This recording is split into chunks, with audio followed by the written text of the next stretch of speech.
Күн құрметті оқырмандар, Балқия Балтабайқызының «Жүрек тыныштығы» кітабының жалғасы.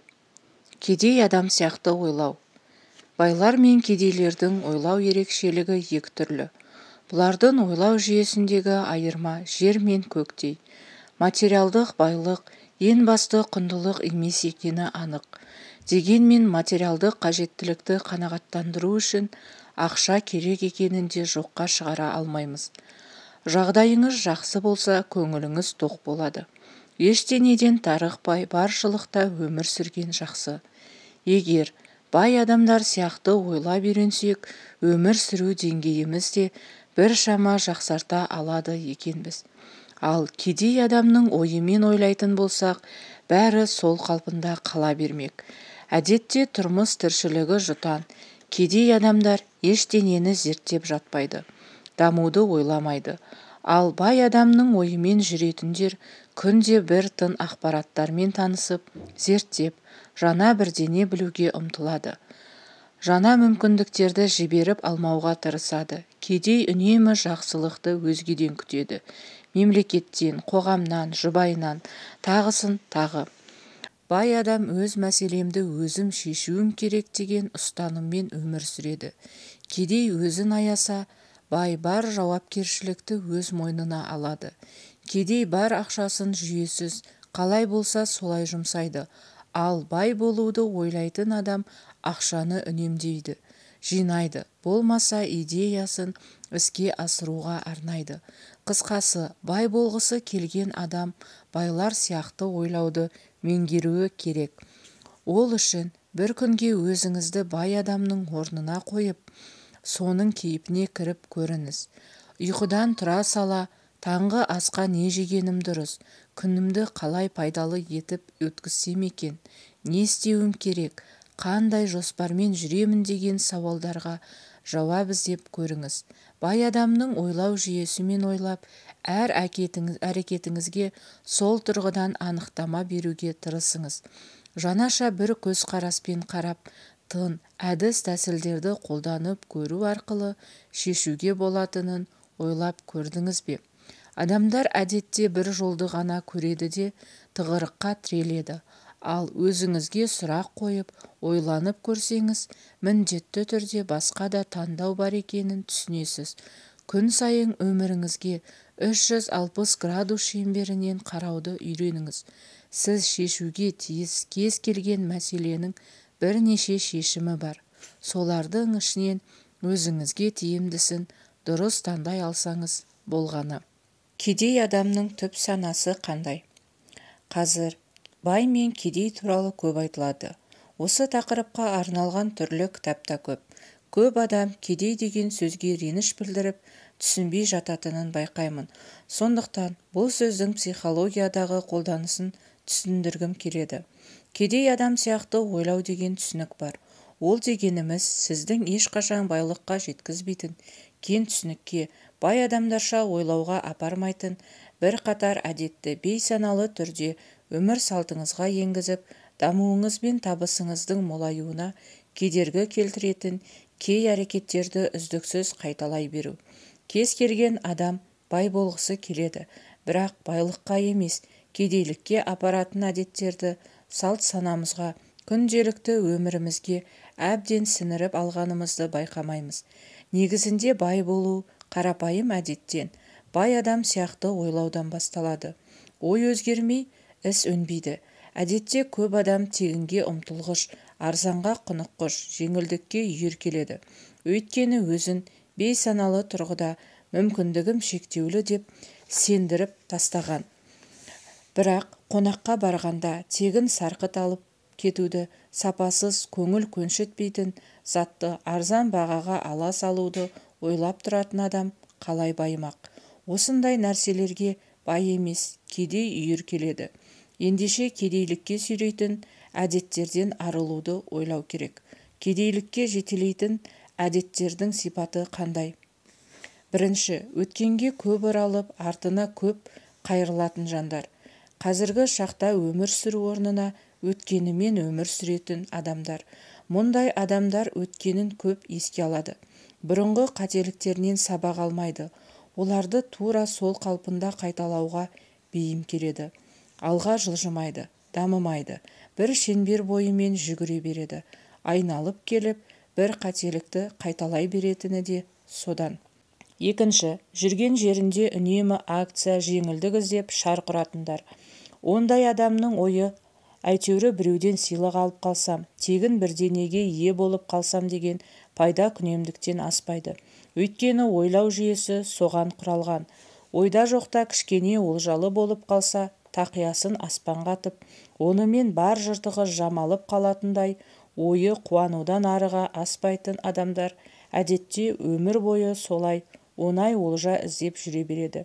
Көп адамның үнемдеймін деген оймен ақшасы жетіп тұрса да, кез келген заттың ең арзанын сұрайтын әдеті түпкі санасында өсуге емес, кедейлікке апаратын жол. Кез келген нәрсенің арзанын іздеп жүретін адам байлыққа қайтып қол жеткізбек. Үшінші, бейсанасы кедей адамдар барлық қиындықтың бастауы да, кез келген проблеманың шешімі де тек ақшада деп ойлайды. Сол арқылы ақшаға өзінен де биік мәртебе беріп, бәрінен жоғары қойып, өзін оған бағынышты етіп қою қате түсінік. Бұл кедейліктен арылуға көмектеспейді. Ондай адамға қандай ақыл кеңес айту, тығырықтан шығар жол көрсету бекер. Өйткені, ой, оған ақша керек, ақшаң болмаса қалай істейсің деген жауабы дайын тұрады. Бәрін ақшаға байлап қояды. Ақшаң жоқ болса, демек ешқандай мүмкіндікте, жолда жоқ дегенді санасына құйып алған. Ойы да одан арыға бармайды.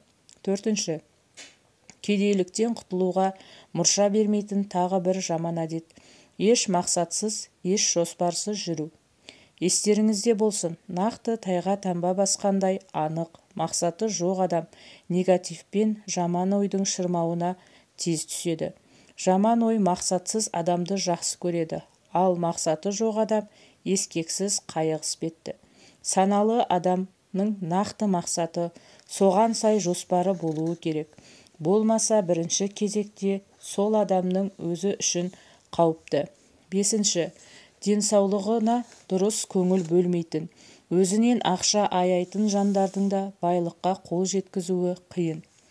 Көп адам уақыт пен ақша сияқты құндылықтардың орнын ауыстырып алып жатады. Уақыт деген ешқашан қайтып келмейтін, көзді ашып жұмғанша өте шығатын, шектеулі, һәм бағалы құндылық екенін ерекше айтқым келеді. Ал ақша қолдың кірі, бірде бар, бірде жоқ.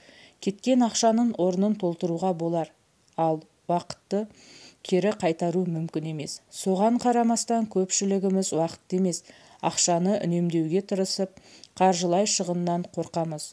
Құндылықтар пирамидасын жасап, маңызы мен құндылығына қарай дұрыс бөліңіз.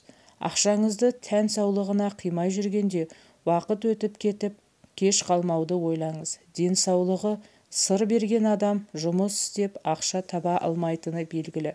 Сондықтан бірінші кезекте деніңіздің, жаныңыздың саулығына назар аударыңыз. Денсаулыққа, білімге, дамуға, жалпы сапалы өмір сүруге жұмсалған ақша өзіңізге құйылған инвестиция екенін есіңізден шығармағайсыз. Алтыншы, түпкі санасында кедей адамдардың тағы бір жаман әдет – ренжу, өкпелеу. Өзгеге жиі ренжіп, өмірге шағым айтып, сәтсіздігі мен бақытсыздығы үшін кінәні басқадан іздейтін жандар қалайша бай болмақ. Жеке басының қауқарсыздығы, тұлға ретінде қалыптаса алмағаны, бақыт таппағаны, жолы болмағаны үшін кінәні өзінен емес, өзгеден іздеу, тіпті болмаса мемлекетті, билікті, ақыры аяғында тағдырды кінәлау адамды өсіретін емес, өшіретін әдет. Егер бойыңыздан осы әдетті байқасаңыз, онда сіздің түпкі санаңызда кедейшілік түсінігі үстемдік етіп тұр деген сөз. Жетінші, шағым айтқыш, ештеңеге көңілі толмайтын жандарда кедей адамдардың қатарына жатады. Олардың ұраны, бәрі жаман, бәрі дұрыс емес. Мұндай адамдардың шүкіршілігі аз болады. Өмірге разы емес, адам бәрінен кемшілік тауып ала береді. Позитивті байқамау, тек негативтеру жақсы әдет емес. Адамдарға алғыс айта алмаған адам Алланың берген нығметтерін де шүкіршілік ете алмайды деп келетін хадисте үнемі есте сақтаңыз. Өзіңізге көрсетілген сый, құрмет, ілтипат, көмек немесе қандай да бір жақсылықты еш қызғанышсыз мойындап дұрыс бағалай білсеңіз, адамгершілігіңіз артады. Жақсы сөзді көп айтасыз ба?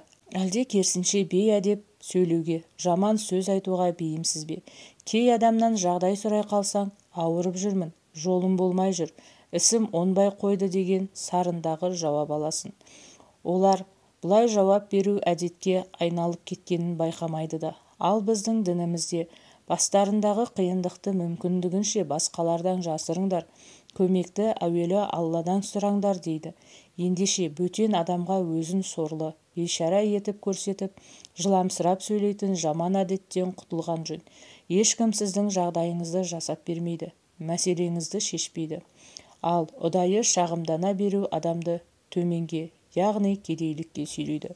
Ауру қалса да әдет қалмайды дейді қазақ. Жақсы әдет қалыптастыра білген адамның табысқа жету мүмкіндігі зор. Сол үшін сіз түпкі санаңызда қалыптасқан кедейліктің әдеттерін көп жасап жүрсіз бе? Жоқ, байлыққа апарар жақсы әдеттерді жасап жүрсіз бе? Міне осы нәрсеге бір сәт ой жүгіртіп саралап көріңіз.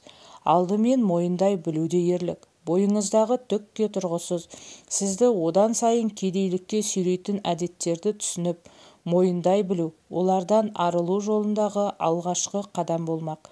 Өзінен қашқан адам өзін тани алмайды. Ал өзін тани алмаған адамның бұл өмірде орнын табуы екіталай. Кедей адам ақша табу өте қиын деген түсінікпен өмір бойы табысқа жету үшін өзін қинап, мәжбүрлеумен уақытын өткізеді.